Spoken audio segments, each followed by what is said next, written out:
പുതിയ വീഡിയോയിലേക്ക് എല്ലാവർക്കും സ്വാഗതം. അപ്പോൾ നിങ്ങൾക്ക് തമ്മിലായിട്ടപ്പോൾ മനസ്സിലായിട്ടുണ്ടാവും ഇന്നൊരു അടിപൊളി ബ്രേസ്ലെറ്റാണ് ചെയ്തെടുക്കണേ. അത് നമ്മുടെ സ്വന്തം കരിമണി കൊണ്ട്. അപ്പോൾ കരിമണിയുടെ ഭംഗി ഞാൻ പറഞ്ഞറിയിക്കണ്ടല്ലോ. അപ്പോൾ നമ്മുടെ ഡബിൾ ലെയേർഡ് പോലത്തെ ബ്രേസ്ലെറ്റാണ് ചെയ്തെടുത്തേക്കുന്നത്. നമുക്ക് വീഡിയോയിൽ കടന്നാലോ. അപ്പോൾ കരിമണി ഞാനൊരു മാല പോലെ എടുത്തതാണ്, ഷുഗർ ബീഡ്സും മിക്സ് ആയിട്ടുള്ളത്. പിന്നെ അതേ ഈ ടങ്കി സ്ക്വയർ നമുക്ക് ഏറ്റവും അത്യാവശ്യമുള്ളതാണ്. ടങ്കി സ്ക്വയർ നിങ്ങൾക്ക് ഇഷ്ടമുള്ള നീളത്തിന് എടുക്കുമ്പോൾ മിഡ് പോയിന്റിൽ വെച്ചിട്ട് നമുക്കിങ്ങനെ ഒരു റൗണ്ട് പോലെ സെറ്റ് ചെയ്തിട്ട് കറക്റ്റ് ലെങ്ത് ആയിരിക്കണം. ബാക്കി വയറിന് പകുതി വെച്ചിട്ട് നമുക്ക് ഇങ്ങനെ എടുക്കാം. എന്നിട്ട് അത് ചെറിയ ഒരു വട്ടം പോലെ കെട്ടിക്കൊടുക്കാം. ഇതിനു മുമ്പ് നമ്മളൊരു പ്ലെയിൻ ആയിട്ട് ചെയ്ത ഒരു ബ്രേസ്ലെറ്റിൻ്റെ വീഡിയോ നമ്മുടെ ചാനലിൽ എടുത്തിട്ടുണ്ട്. നിങ്ങൾ എന്തായാലും എടുത്ത് കാണാം. പിന്നെ നമ്മുടെ ചാനൽ സബ്സ്ക്രൈബ് ചെയ്യാം കേട്ടോ.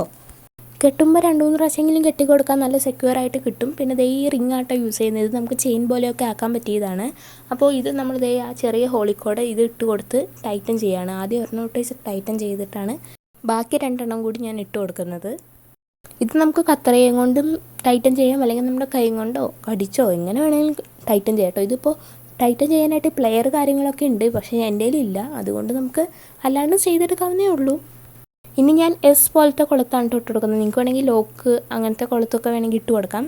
ഇതിപ്പോൾ നമുക്ക് ഇഷ്ടമുള്ളത് ചൂസ് ചെയ്യാം.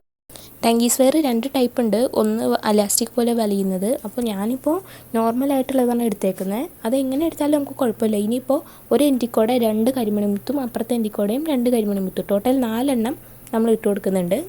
ഇനി നമ്മൾ ഒരു എൻഡ് എടുത്തിട്ട് ഇനി അതിൻ്റെ തൊട്ട് ഓപ്പോസിറ്റ് ആയിട്ടുള്ള വയറിലെ ഒരു മുത്തിലേക്ക് നമ്മൾ ഇതുപോലെ ഇട്ട് കൊടുക്കുന്നുണ്ട്. താഴേന്ന് കോർത്ത് കൊടുക്കുകയാണ്. അങ്ങനെ കോർത്തിട്ട് നമ്മളതിങ്ങനെ വലിച്ചെടുക്കുകയെന്നുണ്ടെങ്കിൽ നല്ലൊരു ഫ്ലവർ പോലെ നമുക്ക് കിട്ടും. ഈ കരിമണി അങ്ങനെ ഫ്ലവർ പോലെ ആയപ്പോൾ നല്ല ഭംഗിയുണ്ട് കേട്ടോ കാണാനായിട്ട്. ഇങ്ങനെ നമുക്ക് കിട്ടും. ഇനി അടുത്ത ഷുഗർ ബീഡ്സ് ആണ് കേട്ടോ. അതിപ്പോൾ ഗോൾഡൻ പോലത്തെ ഷുഗർ ബീഡ്സാണ് ഞാൻ എടുത്തേക്കുന്നത്. അപ്പോൾ ഒരു എൻഡിക്കോടെ 3 എണ്ണം, മറ്റേ എൻഡിക്കോടെ 3 എണ്ണം, ടോട്ടൽ 6 ബീഡ്സാണ് ഞാൻ ഇതിലേക്ക് ഇട്ട് കൊടുക്കുന്നത്. നമ്മൾ നേരത്തെ ചെയ്ത സെയിം പ്രൊസീജിയർ തന്നെ ഒരു എൻഡ് എടുത്തിട്ട് ഓപ്പോസിറ്റ് ആയിട്ടുള്ള എൻഡിലേക്ക് നമ്മളിങ്ങനെ കോർത്ത് കൊടുക്കുക ഒരു മുത്തിക്കോടെ. എന്നിട്ട് നമ്മൾ വലിച്ചു കൊടുക്കുമ്പോൾ നമുക്ക് കറക്റ്റ് ഒരു ഫ്ലവർ പോലെ തന്നെ കിട്ടും.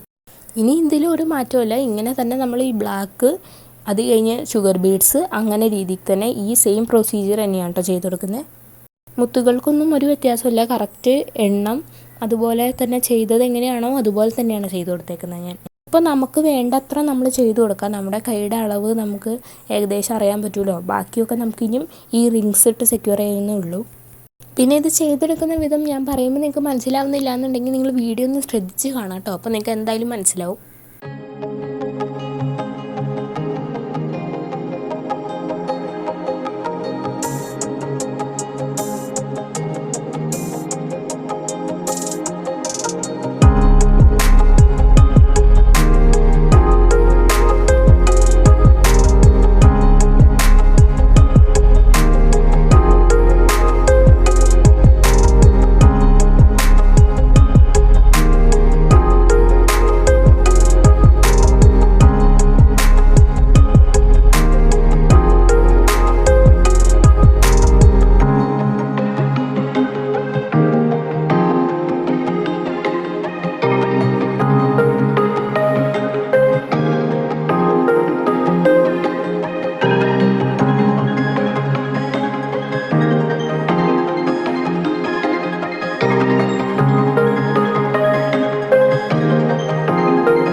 അപ്പോൾ എൻ്റെ ആവശ്യത്തിന് ഞാനിവിടെ ചെയ്തെടുത്ത് കഴിഞ്ഞിട്ടുണ്ട്. ഇനിയിപ്പോൾ ചെയ്ത് കഴിഞ്ഞിട്ട് എക്സസ് ആയിട്ട് വരുന്ന നൂലില്ലേ, അതൊരു ചെറിയ ഹോള് വരുന്ന രീതിക്ക് 2-3 പ്രാവശ്യം കെട്ടിക്കൊടുക്കാം കേട്ടോ. നമ്മൾ ആദ്യം ചെയ്തില്ലേ അതുപോലെ തന്നെ കെട്ടിക്കൊടുക്കുക. ഇനി 3 റിങ്സ് ഞാനിവിടെ എടുത്തിട്ടുണ്ട്. ഈ 3 റിങ്സും ഇതിൽ കൂടെ നമ്മൾ ഇട്ട് കൊടുക്കുകയാണ്. ഒരു ചെയിൻ പോലെ ആക്കിയിട്ടാണ് ഇട്ട് കൊടുക്കുന്നത്. അപ്പം നമ്മുടെ പരിപാടി ഇവിടെ കഴിഞ്ഞിട്ടുണ്ട്. ഇതാണ് ഫൈനൽ ലുക്ക്. എങ്ങനെയുണ്ടെന്ന് നിങ്ങൾ തന്നെ കമൻറ്റ് ചെയ്യണം കേട്ടോ. അപ്പോൾ ഇതുപോലത്തെ ഐഡിയാസായിട്ട് ഞാൻ ഇനിയും വരുന്നതാണ്. അപ്പോൾ നിങ്ങൾ ചാനൽ സബ്സ്ക്രൈബ് ചെയ്തിട്ടില്ലെങ്കിൽ ചാനൽ സബ്സ്ക്രൈബ് ചെയ്യണം. Thanks for watching.